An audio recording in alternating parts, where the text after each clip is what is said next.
Bismillahirrahmanirrahim. Alhamdulillah. Alhamdulillahilladzi bi ni'matihi tatimmus shalihat. Allahumma salli wa sallim wa barik ala sayyidina Muhammad wa ala alihi wa sahbihi ajma'in wa ba'd. Assalamualaikum warahmatullahi wabarakatuh. Alhamdulillah, una-una ho mga kapatid namin sa pananampalatayang Islam. Hiniling po natin sa dakilang lumikha na naway maging ikhlas ang ating pong ibinibigay na oras para lamang sa Kanya. Para matiyak po natin na tatanggapin po niya at Kanyang gagantimpalaan po. Lagi natin po binabanggit sa lahat ng ating mga ginagawa ng mga pagsamba na kailangan manguna pa rin, manatili pa rin yung ikhlas dahil para naman hindi maging walang saysay ang ating pong mga ginagawa. May mga tao na mayroon din mga ginagawa ng mga mabubuti. Kaso lang minsan pumapasok yung pagitang tao para marinig nila. So nawawala yung ikhlas na para lamang kay Allah, kaya walang saysay ang kanilang ginagawa at walang kabuluhan at maaari na mahulog sa tinatawag na asyirk. Opo. Pagtatambal. Kasi mayroon ding hadith na ang Propeta Muhammad sallallahu alaihi wasallam may nagsabi na kung saan kung sino man ang nag-aayuno na kitang tao ay katotohanan ay nagtambal. Sino man ang nagdarasal ni pakitang tao ay katotohanan nagtambal. Kung sino man ang nagbigay ng sadaka ay pakitang tao ay nagtambal. So lumalabas doon, bukod doon sa hindi tatanggapin ni Allah, ay nagkaroon tayo ng malaking kasalanan dahil siyempre ang isang pagtatambal ay isang malaking kasalanan po yan. Di ba lahat ng mga kasalanan ay pinapatawad ng Allah maliban lamang sa pagtatambal, ang syirk. Kaya kung sino man ang mananatili sa kaniyang mga gawain ng syirk, tiyak na hindi po tatanggapin ng Allah subhanahu wa ta'ala. At pagdating sa kabilang buhay, kapag hindi niya nakamit ang kapatawaran ng Allah subhanahu wa ta'ala, ay tiyak na siya ay paparusahan ng Allah subhanahu wa ta'ala. So mga kapatid namin sa pananampalatayang Islam, bilang pagpapatuloy po sa ating pinakapaksa o pinag-aaralan ay patungkol po sa Quran, kung paano natin po mabanggit, mabasa ng tama. Kaya ang title po ng ating kumbaga subject o di kaya pag-aaral ay tinatawag na tashihu at tilawa. Pag sinabi tashihu at tilawa, ito yung pagtutuwid. Kumbaga kailangan maituwid kung ano po yung mali na kung saan patungo sa tama. Yun ang pinakapunto doon. Siyempre, isinasama natin sa programa natin na binibigyan ng maikling kahulugan nang sa ganun ay madagdagan din yung kaalaman natin sa Arabic. Di ba? Napakainam pa rin na mayroon tayong matutunan ng mga salitang Arabic at alam po natin ng kahulugan. Yun ang pinakapunto natin. Okay. Hindi natin po pabayin dahil siyempre nandiyan na yung mga kapatid, marami-rami na. Di bali po, yung mga iba, maya-maya darating po sila inshallah. Wala. Okay. Ngayon po ay dito po tayo sa 24, 25, 26 na talata, no?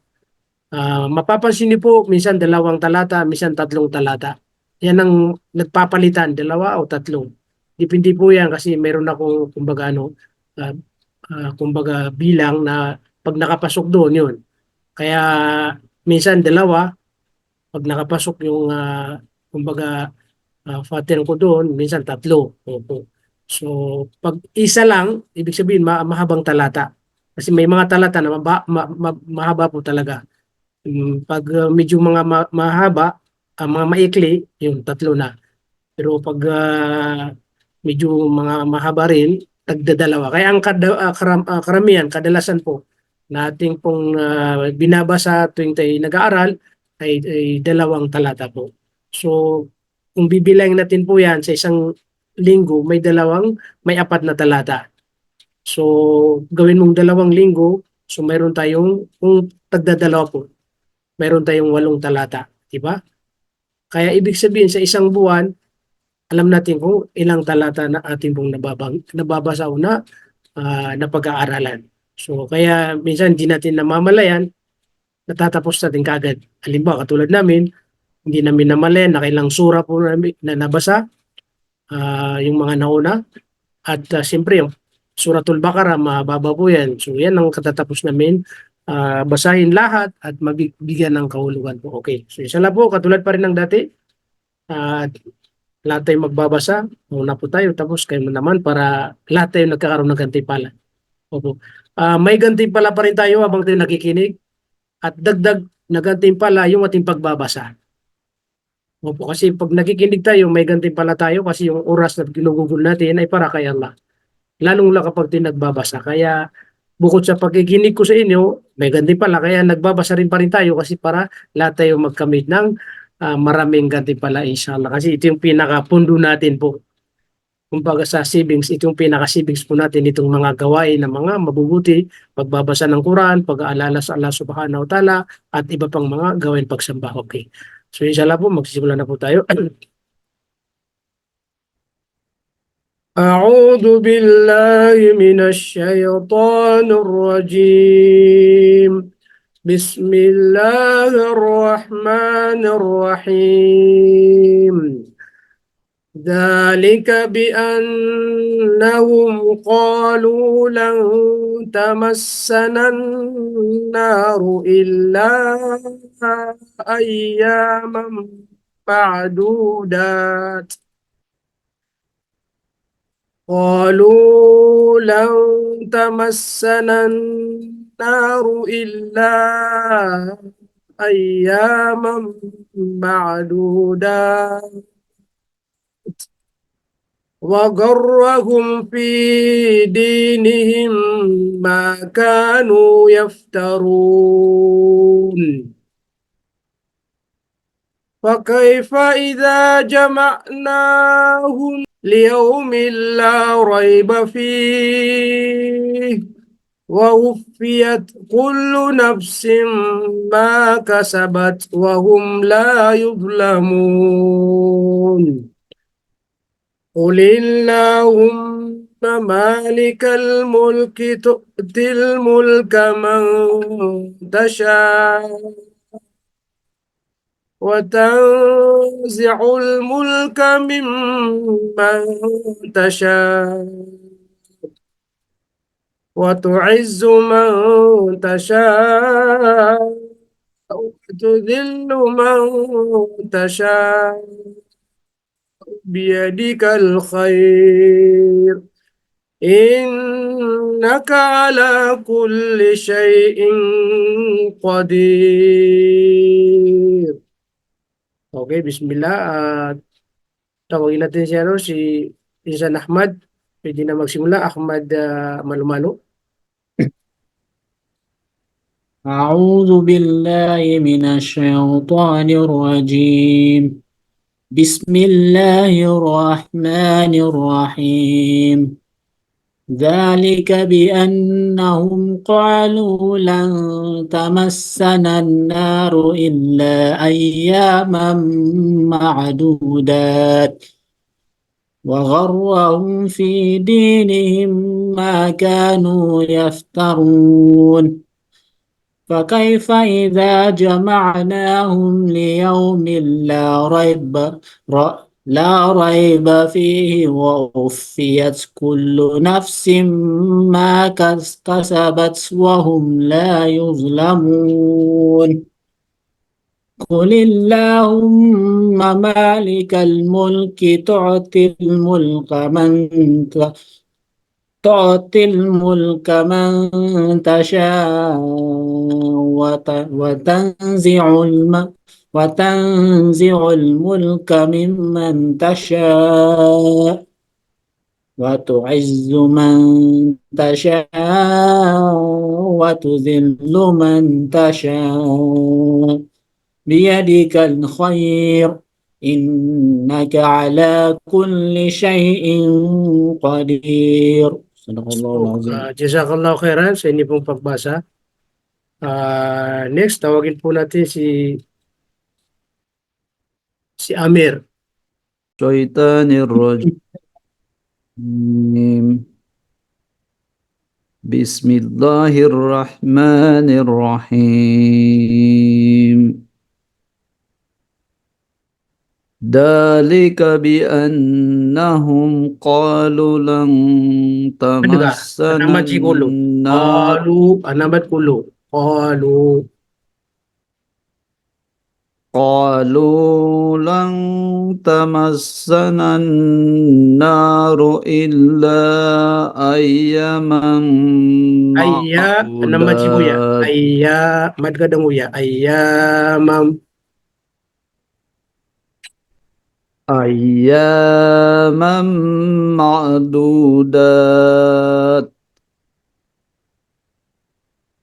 وغرهم في دينهم ما كانوا يفترون.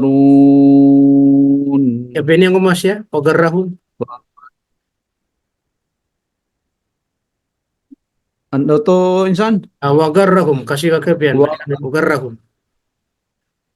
وغرهم في دي وغرهم في دينهم ما Ka. كانوا So, يفترون. karon na malamagakak na baka ka makanu.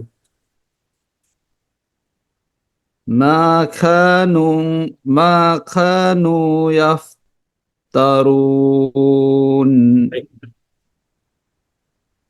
فك فك فكيف إذا جمعناهم Anamadro. Jamak na. ليوم Namad ko na. Jamak na. جمعناهم ليو ليوم لا ريب فيه وأف وأوفي وأوفيت كل نفس ما كسبت كل نفس ما كسبت وهم لا يظلمون. قل اللهم مالك الملك يؤتي Oh, الملك oh. من Tu'ti. تشاء. Tu'ti. Kabayo. Tu'til mulka.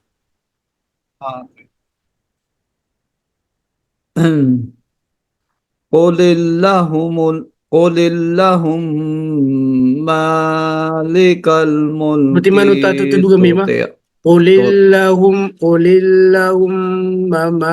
mamalikan. Qulillahum قل اللهم قل اللهم مالك الملك تؤتي الملك من تشاء وتنزيء الملك ممن تشاء و- وتعز من تشاء وتذل من تشاء وبيدك الخير إنك على كل شيء قدير. Semoga jazakallahu khairan sa Ada apa? itong pagbasa. Pansinin niyo po itong jamak na huma kasi yung alif dyan kasama sa nun kaya jamak na hum. Kasi itong mga litra na kinukunan po natin sa ibang apps, yan ang minsan malayo doon sa kung saan siya nakatapat. Di ba dapat dito nakatapat sa jamak na hum. Kaso lang, pag isinid natin o di kaya kinapipis natin, diyan lumalabas. Pero doon pa rin sa original ay jamak nahu. Opo ha? Para kasi yung iba baka hindi nila mapansin, kaya hindi siya magmamadya jamak na, mayroon doon po. Okay. Next, tawagin natin po si Abdullah Samudjo.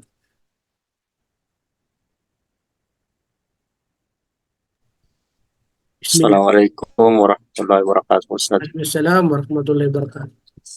A'udzu billahi minasyaitonir rajim.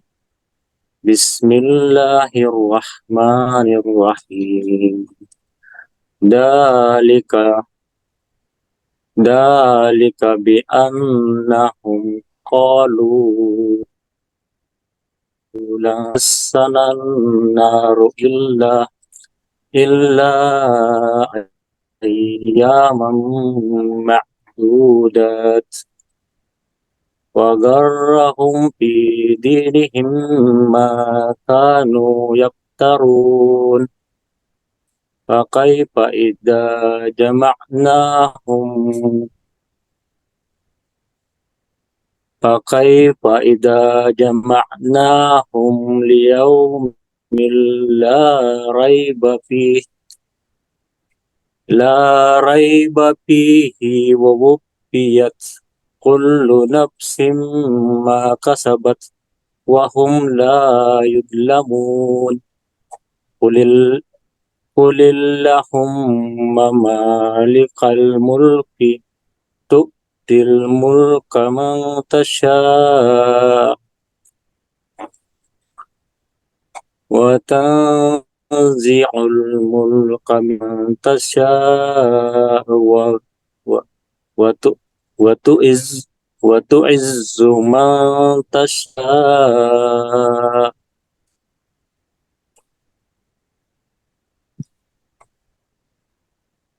wa tu'izzu man tasha' wa tudillu man tasha' biyadikal khair innaka ala kulli syai'in qadir. Hasbuk, jazakallahu khairan sa hindi pong pagbasa, Brother Abdullah. Next, tawagin natin po si Amin Badrun. Amin.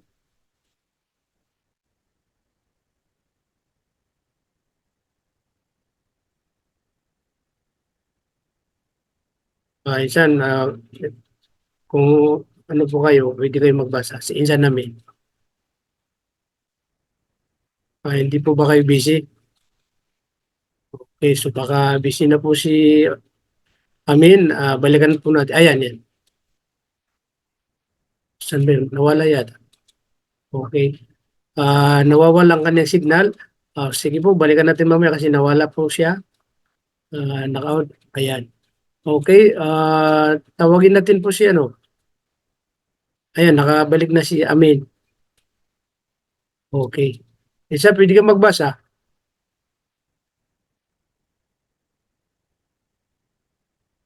Ayan, yan, yan.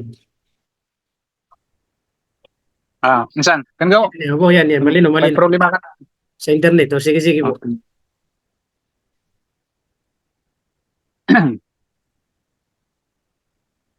أعوذ بالله من الشيطان الرجيم.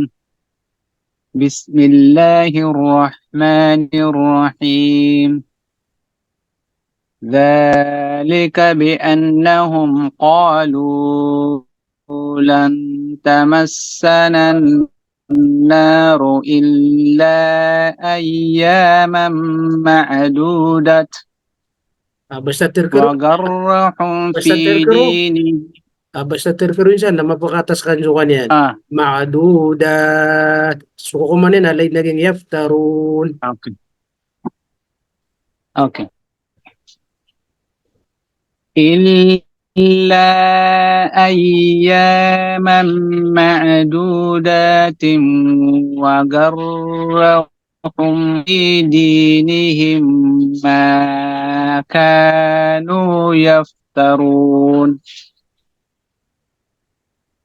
فكيف إذا جمعناهم ليوم لا ريب فيه ووفيت كل نفس ما كسبت وهم لا يظلمون قل ال- قل اللهم مالك Illa, الملك تؤتي الملك yung tingaran wala قل na mad mo. اللهم Mad ganjag yung ta, mayroong mad doon sa pangalan ng Allah. Qulillahumma. Lahat ng pangalan ng Allah mayroong mad. Okay. قل اللهم Qulillah, qulillah, مالك الملك qulillahum.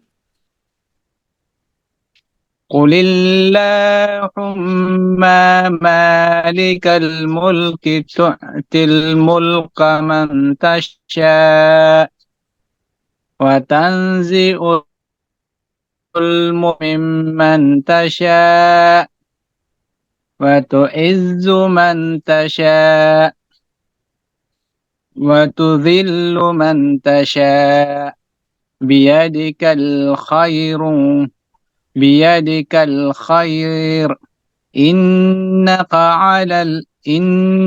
على كل شيء قدير. Aspo ka, jazakallah khairan po sa inyong pagbasa. Okay, next, tawagin natin po si ah, Ahmad Garcia. Ahmad Garcia. Okay, mga kalalakihan muna. Assalamualaikum. Waalaikumsalam.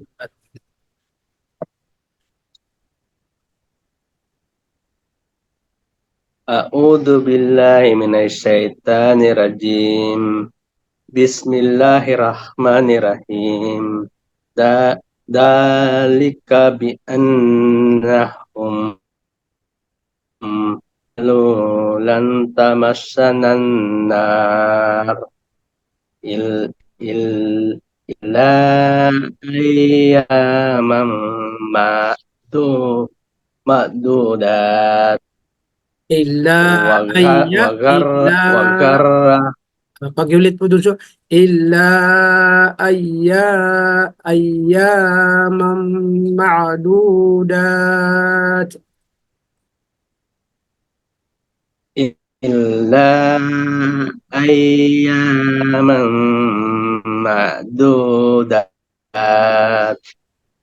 wagar bihim ma ka kanu kanu yaftarun fakaifa idza kha kama Jama'nahum.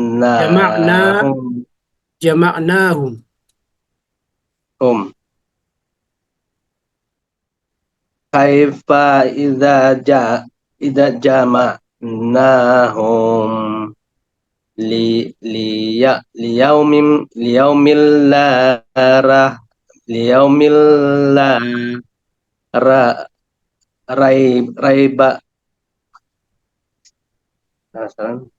La raiba liyaumil la raibati liyaumil la raiba fihi wa wufiyat wa hufiyat. kul kul kulun nafsin ma kasabat wahum la yutlamun kulillahumma malika Qulillahumma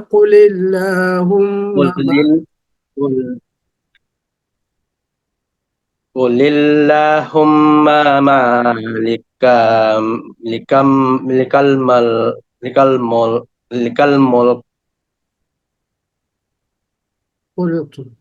tu mulk tu tuti tu'ti tutil tutil mulk man tasya watanzi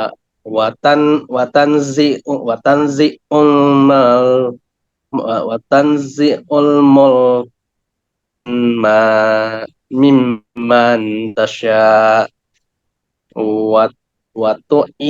watu izum min tasya Watu'izzu man watadil tasha man tasha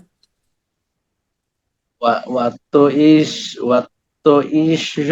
isumam tasya watu'izzu watadil watu izzu man tasya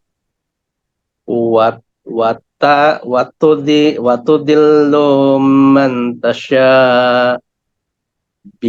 biyadikal khairu innaka ala kulli syai'in qadir. Hasbuk. Jazakallahu khairan na Kapatid Ahmad sa inyong pagbasa.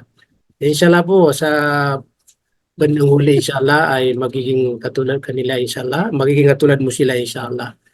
Basta wag po tayo uminto sa ating pong pagpapractice sa pagbabasa inshallah. Okay, next.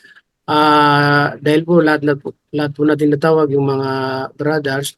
Ngayon tawagin natin po ang mga sister. Si Fatima, pwede po kayo magbasa? Opo, Ustad. A'udzu billahi minasy syaithanir rajim. Bismillahirrahmanirrahim. Dzalika bi annahum qalu lan tamassana naru illa ayyaman ma'dudati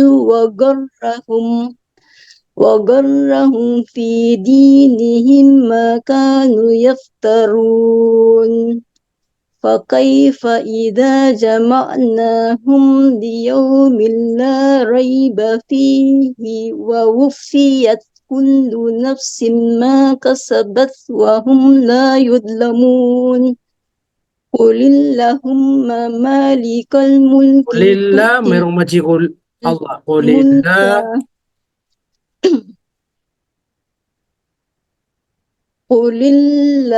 قل اللهم مالك الملك تؤتي الملك من تشاء وتنزع الملك ممن تشاء وتعز من تشاء وتذل من تشاء بيدك الخير إنك على كل شيء قدير. Hasbuk. Jazakillahu khairan sa inyo pong pagbasa. Next, tawagan natin po si Sister Asma. Asma, pwede po kayo magbasa. Assalamualaikum warahmatullahi wabarakatuh, Ustaz. أعوذ بالله من الشيطان الرجيم ذلك بأنهم قالوا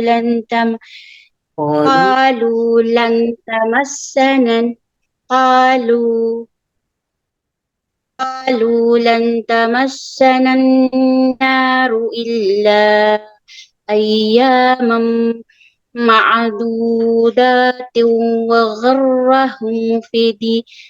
وغرهم في دينهم ما كانوا يفترون فكيف إذا جمعناهم ليوم لا ريب فيه ووفيت كل نفس ما كسبت وهم لا يظلمون قل اللهم مالك الملك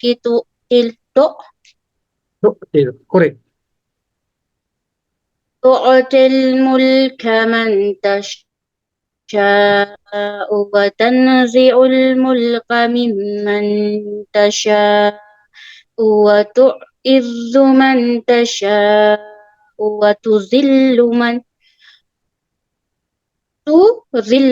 تذل من تشاء بيدك الخير إنك على كل شيء قدير. Facebook, Ustad, Dal, ito siya Ustad, no? Hindi siya Zay. yan ay dal po yan, ini Isa, ya. Patudillo man tasya. Okay, jazakillahu khairan. Ini po, pagbasa. Okay, Iyaka. dahil lahat po nakapagbasa siguro, tingnan natin kung baka meron hindi natin nata. Okay. Dahil po lahat po nakapagbasa, ngayon dito po tayo sa kung ano po yung ating mga napuna. Ulitin natin din para maalala po natin at matandaan po natin. Okay, dito po sa unang linya, okay, bali wala po tayong masyadong napuna po dyan sa ating pong pagbabasa. Liban dito lamang, ma'dudat. Kapag hihinto tayo rito, kailangan na mga 5 haraka po yan. Ang patakaran ng ma'dudat ay katulad din ang yabtarun, katulad din ng qadir, yan, magkakapare-pares yan. Mad alif, mad waw at saka mad ya. Pag yan ay sa mga dulo na hihinto tayo. Halimbawa, illa ayyaman ma'dudat. Kapag hihinto tayo, kapag hindi tayo hihinto, dahil didiretso tayo rito sa wagarrahum, yun, i-idgham natin kaagad. Ma'dudatin wagarrahum, yun po ang magiging patakaran po na doon. Okay, sa pangalawang linya, ganun din, wala po tayong masyadong napuna sa ating pagbabasa.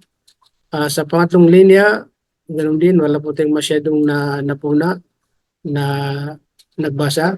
Sa pangapat na linya, okay, wala rin, maliban lamang dito sa pangalan ng Allah. Kasi itong Qulillahumma, ito ay dua yan, panalangin po yan, di ba? Allahumma. So, bali, isang paraan na dua o panalangin yung Allahumma.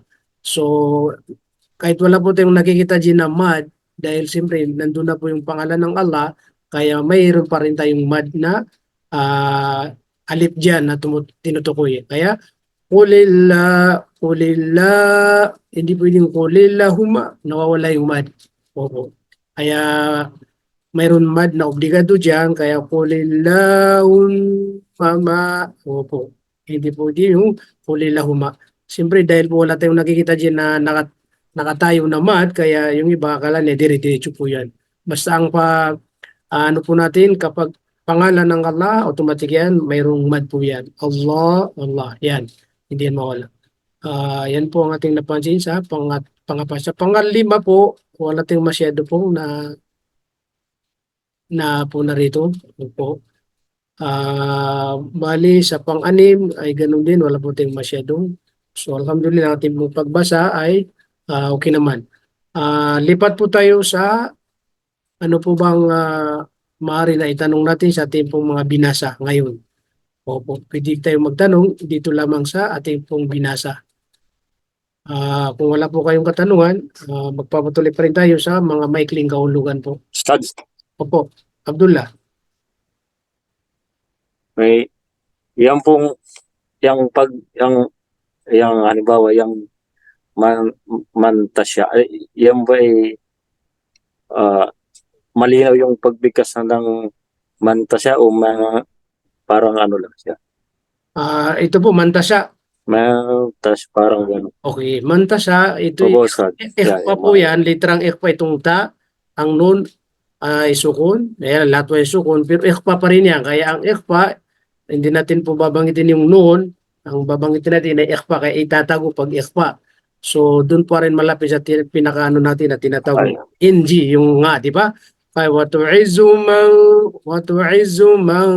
tasya, mang tasya, bali isang segundo, pwede rin gawing 2 segundo. Ibig sabihin isang haraka o 2 haraka.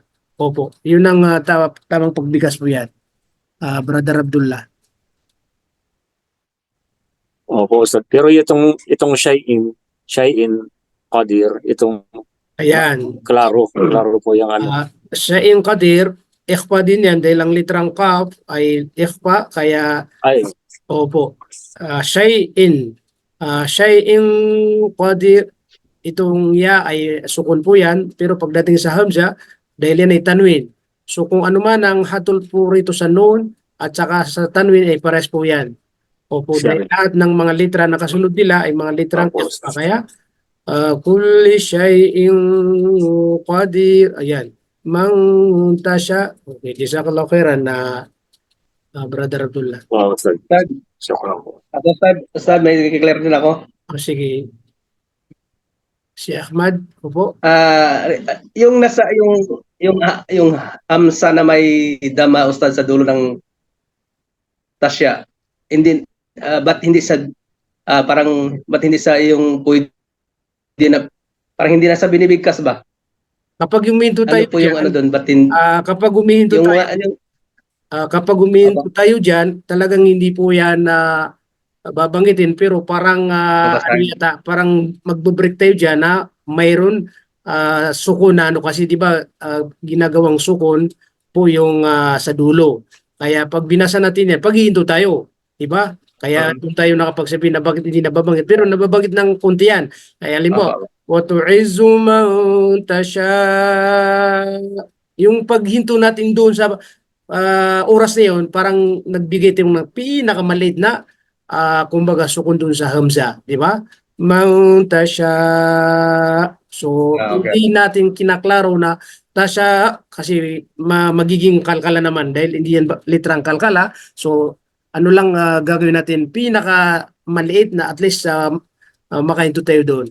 Pero may iba po na kung alimbawa ang hamza ay mayroong tanwin. Ayan. So madadaanan natin siguro sa mga ibang talata. Talaga yun ang obligado na magbangit. Man tasya'a. So yun, mayroon yan na madadaanan natin. Dahil tanwin po siya na patha. Kung siya tanwin na kasra, kung siya tanwin na dhamma, ay hindi na. Liban lamang sa pathatain, doon po tayo maglalagay ng bawil na babangitin natin yung tasya ay alimbawa yung maa, di ba? Yung tulad yan, ma, tapos mayroon ding tanwin yan. Ayan. Isa rin po yan patakaran na kapag tanwin ang hamza, saka na lang po tayo magbabangit dyan. Halimbawa, dahil tanwin po siya, iba doon sa hindi mga tanwin. At kahit na tanwin, pag dhamma o di kaya kasratayin, dhammatayin, hindi ito po katulad ng pathatayin na kung saan pagpatha ang nakalagay na bawel po. So isa lang po, madadaanan natin sa mga ibang talata para mas maging malinaw po sa atin. Dahil po may bago tayong bisita. Okay, jazakumullah khairan. Bigyan natin muna ng pagkakataon. Sino po ito si Bilal? Bago sa atin ba ito o nakakatin dati? Ano po, pwede kayo magsalita kung marunong po kayo magbasa kahit na mabagal, lalo nga kung mabilis, di ba? Bibigyan namin po kayo ng pagkakataon para makapagbasa. Sifon Bilal. Sige. Siguro po bumisita sa atin para magkaroon ng katipalataya.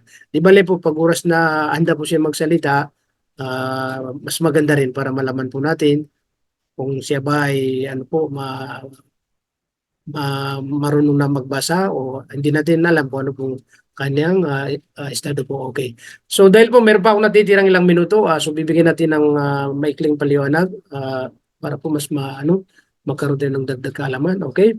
Bali, itong unang talata, ito po ay tumutukoy po doon sa mga taong inaakala po nila ay wala pong kaparusaan sa kabilang buhay. Kaya sila ay gumagawa ng malaking kalukuhan dito sa ibabaw ng lupa. Opo. Kaya sabi ng Allah, dhalika bi'annahum. Di ba, ang kasunod na nauna na talata po ay sila yung mga hindi mga mananampalataya na yung ibang grupo ay nagseparate hanggang sa tumututol sila. So, yan po ang dahilan. Kaya yan po ay sa dahilan na katotohanan sila ay nagsasabi. So ibig sabihin, ang dahilan kung bakit po sila matapang na lumalabag sa batas ng Islam, hindi sumusunod sa pamamaraan ng Propeta Muhammad sallallahu alaihi wasallam, at nananatili sila sa kanilang mga maling relihiyon o pananampalataya dahil ito ang kanilang paniniwala. Qalu lan tamassanan nar. So sinasabi po nila, ang kanilang sinabi, lan tamassana, kailanman.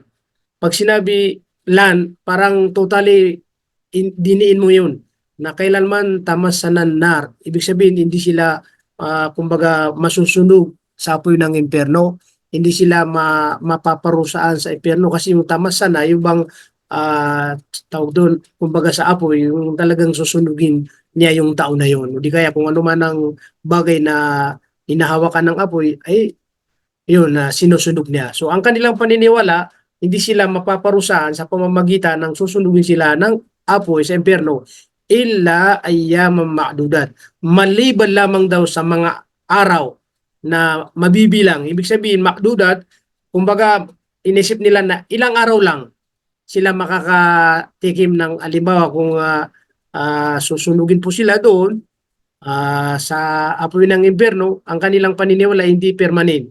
Ilang araw lang, illa ayam, maliban lamang sa mga araw na nabibilang. Ibig sabihin, maaari 3 araw, 4 araw, 5. Yun ang inisip nila, hindi nila pinaniniwala na magtatagal sila doon. Opo. Kaya wagarrahum fi dinihim. Kaya wagarrahum fi dinihim, kaya nadaya sila ng kanilang relihiyon. Dahil siyempre ang kanilang pinanghawakan na relihiyon nila, inisip nila yun ang tama, kaya yun pa rin ang naging dahilan. Kaya sila nananatili sa kanilang maling relihiyon. Ibig sabihin, mismo ang kanilang relihiyon ay nadaya sila doon.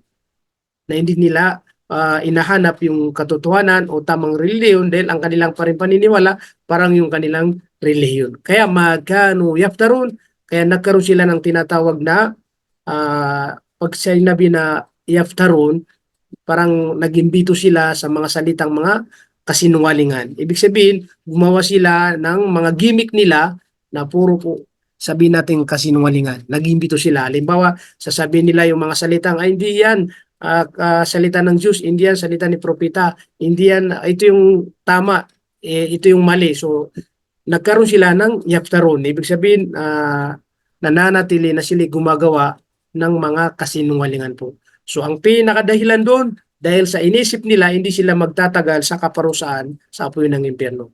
Kaya, itong pangalawang talata na kung saan malinaw rito na lahat ng bawat kaluluwa na nagawa po nila mayroong kabayaran. Kaya sabi niya, fa kaifa idha, paano kaya, sabi ni Allah subhanahu wa ta'ala, paano kaya, halimbawa anong mangyayari sa kanila, idha jama'nahum, kapag tinipon namin sila, kumbaga, siyempre, sa kabilang buhay pa rin tayo titipunin ng Allah subhanahu wa ta'ala. Kapag tinipon namin sila, liyawmin la rayba fi, sa araw na kung saan walang pagdududa at walang pagkadilangan, na sigurado na lahat po tayo magtitipon-tipon sa kabilang buhay. Kaya ang sabi niya, wa hufiyat kullu nafsin ma kasabat wa hum la yudlamun. Wa hufiyat, ibig sabihin, toto pa rin. Kumbaga sa bayad, ibabayad sa iyo kung ano yung kumbaga nagawa mo. Halimbawa sa sahod, kompleto na kabayaran doon sa ginawa mo, halimbawa yung service mo doon. Ito yung tinutukoy ng Allah subhanahu wa ta'ala na ibibigay ng kompleto yung kabayaran na ganap sa bawat kaluluwa, makasabat sa kanilang kumbaga pagsusumikap. Ibig sabihin, lahat ng kanilang pinagsusumikapan dito sa ibabaw ng lupa ay mayroong kabayaran na ganap o kompleto. Wahum la yudlamun, at sila, sabi ng Allah subhanahu wa ta'ala, ay walang kumbaga dadayay sa kanila. Ibig sabihin, kung ano man ang kanilang ginawa dito sa mundo ng mga kasamaan, ni mga mabubuti, ay may kapalit ng kompleto kabayaran. Opo. Okay, dito na naman sa 26, ang tinutugi po rito ay ipinapakita ng Allah na si kumukontrol ng lahat. Siyang may hawak ng lahat. Opo, kaya sabi ng Allah, Qulillahumma malikal mulk. Sabihin mo, O Muhammad, sabihin mo, O aking Panginoon, malikul mulk. Pag sinabi malik mulk, na kung saan kumukontrol, umaytangan sa lahat ng kaharian. Malikul Mulk. Ibig sabihin, siya pa rin ang hari, siya pa rin ang kumukontrol sa lahat ng mga kaharian. Halimbawa, bibigay niya lang yung kaharian, yung kaharian sa'yo, walang makakadlang. Kaya sabi niya, tu'til mulka man tasya. Ibibigay ni Allah, ipagkakaloob ni Allah ang kaharian sa iyo, sa tao, sa sinumang nais ni Allah subhanahu wa ta'ala. Kung nais ni Allah, maging hari yung hindi Muslim, magiging hari. Yung Muslim, magiging hari pa rin. Siya pa rin ang may hawak ng lahat. Wa tanziul mulka mimman tasya. Wa tanziu, siya yung, kumbaga, bumabawi sa kaharian sa sinumang nais ni Allah subhanahu wa ta'ala. Di ba? Kaya kapag may election, kung sino man ang gusto niya lang na maging pinuno, maging presidente, maging vice presidente, sila pa rin ang lalabas nung kasi siya lang magbibigay ng lahat.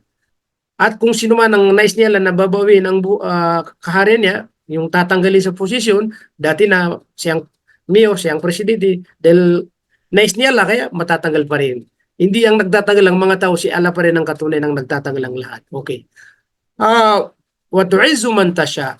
Pag sinabi wa tu'izzu man tasya, si Allah ay nagbibigay ng parangal, nagpaparangal sa sinumang nais ni Allah subhanahu wa ta'ala. Ibig sabihin, lahat ng mga taong nagkamit ng parangal, kung anong klase, anong uri ng pangaparangal, nakuha ng isang tao, naging siya, kung ano pa mang naging tinitingala po siya dahil mayroon siyang nakamit, ito po ay mantasya dahil sa kung saan nais ni Allah subhanahu wa ta'ala. Wa tudillu man tasya. Ito rin, sabi ng Allah subhanahu wa ta'ala na kung saan ang tinutukoy, wa tudillu man tasya, ibig sabihin, siya yung nagbibigay ng tinatag na pahamak. Ibig sabihin, inahamak ng Allah kung sino man ang nais niya. Kaya kung ikaw ay nabagsak, halimbawa, dati kang milyonaryo, ngayon naging pulubi ka na, dati kang mayaman, dati kinikilala, ngayon maliit ka, parang bumaba ka na, bumagsak ka, siya la pa rin yan. Ibig sabihin, din lumantasa. Kung gusto niya la ibagsak ka, mababagsak ka. Yan ang ibig sabihin nun po. Kung gusto niya la ihamak ka, mahamak ka pa rin. Kaya si Allah pa rin ang may hawak ng lahat. Biyadikal khair. Sa kamay ni Allah subhanahu wa ta'ala yung khair. Ibig sabihin, lahat ng mabuti ang may hawak ay walang iba kundi si Allah subhanahu wa ta'ala. Hawak niya. Kung sinong pagkaluban niya, bigyan niya ng mabuti, walang makakadlang. Kaya nararapat na sa kanya pa rin tayo humingi ng lahat. Innaka ala kulli shay'in qadir. Katotohanan, ikaw aming Panginoon. Kasi yung ka, tumutukoy Allah subhanahu wa ta'ala. Ala kulli shay'in qadir. Lahat ng bagay ay kakayanin ng Allah subhanahu wa ta'ala o lahat ng bagay ay kayang-kaya ng Allah subhanahu wa ta'ala. Ibig sabihin, ano pong klase na sinasabi ng mga tao na mahirap o hindi mahirap, lahat yan kaya ng Allah subhanahu wa ta'ala. Kaya ng Allah bigyan ng yaman, kaya ng Allah bigyan ng karyang, kaya ng Allah bigyan ng kung ano ang gusto mo, lahat yan kaya ng Allah subhanahu wa ta'ala na ipagkaloob po. Ibig sabihin, yan po ay tumutukoy sa si Allah pa rin ang nagmay-meri ng lahat at magkapangyarihan lahat. Dahil po tapos na ating oras, mga kapatid namin sa pananampalatayang Islam, yung panghuli po natin, kahit maikli po, hindi maputol, tawagin po natin si brother, tingnan natin kung sino yung nabigyan ko ng oras. Okay. Okay, si ano po. Si Abdullah Sabundio. Abdullah, pwede ka rin magbigay kahit maikli. Ano pong napulot na aral natin dito, inshallah. Assalamualaikum warahmatullahi wabarakatuh, Ustad. Waalaikumsalam wabarakatuh. Parang ano po ito, Ustad? Yung pinatutungkulan yung mga hindi naniniwala sa parusa ng apoy, yung tulad sa panahon natin ngayon, yung mga ibang kanilang relihiyon na pinaniniwalaan. Kumbaga, ano sila, hindi mananampalataya. Kasi kung ano lang yung pinaniniwalaan nila, doon sa kanilang relihiyon, yun yung parang hindi sila takot sa apoy ng impyerno, kumbaga po. Tapos para sa atin naman na mananampalataya, paalaala rin po ah, habang tulad nito na magkakaroon tayo ng mga pag-aaral para magkaroon tayo ng mga kabutihan na maaaring maamin natin sa kabilang buhay, inshallah. Yun lang po, Ustad. Eh, Isa ka lang kayo. jazakallahu khairan po sa hindi pong pagbigay ng maikling comment o ano pong natutunan po. So alhamdulillah mga kapatid namin sa pananampalatayang Islam, nagpapasalamat tayo kay Allah dahil ito ay napabilang sa mga taong ganito ang paniniwala nila na parang yung mga salita ng Allah ay sa kanila hindi katotohanan, no? Kasi parang inisip nila na sinungaling ng tagapaglikha dahil siyempre yung mga salita na mangyayari sa kanila parang hindi mangyari. Halimbawa, paparusahan ng walang hangganan, sila kanila hindi. Mga ilang araw daw matatapos yung kaparusahan, parang ganun. Hindi sila naniniwala na mayroong pagpupulong, pagtitipon sa kabilang buhay na bawat isa ibibigyan ng kabayaran, naghanap kumpleto. Nakakalimutan nila na sila pa rin ang may hawak ng lahat. Siya ang dapat na kung saan pagtiwalaan, panaligan dahil siya lamang ang makapagbibigay ng lahat. Kaya minsan nakakalimutan ng tao, lumalabas na parang siya ang may kapangyarihan na sinasabi niya kung hindi siya ganito-ganito ay hindi niya parang ganun. So nakakalimutan nila sila pa rin ang may hawak ng lahat. Mga kapatid, dahil sumubra ang ating oras sa mga 7 minuto, di bale po ang sobrang oras po natin, ito ay sobrang bonus natin, dagdag na biyaya gantimpala mula sa Allah subhanahu wa ta'ala. Huli po, panghuli, naway tanggapin po niya lang ating oras, ipagkaloob sa atin ng kapatawaran at kaluguran ng Allah subhanahu wa ta'ala at bawian tayo ng buhay sa panahon na tayo ay kumbaga malakas ang iman at pananampalataya at pagdating sa kabilang buhay ay mapabilang po tayo sa tatanggapin ng Allah sa paraiso sa mga tipong mga pamilya. So hanggang dito po lamang po, inshallah, magkita-kita po sa susunod na pag-aaral po natin. Basahin natin, banggitin natin po yung ating binabanggit na sunnah bago tayo maghiwalay. Subhanallah wa bihamdi, subhanakallah wa bihamdik, nashhadu an la ilaha illa anta wa nastaghfiruka wa natubu ilaik. Birahmatika ya arhamar rahimin. Wassalamualaikum warahmatullahi wabarakatuh. Jazakumullahu khairan. Waalaikumsalam warahmatullahi wabarakatuh.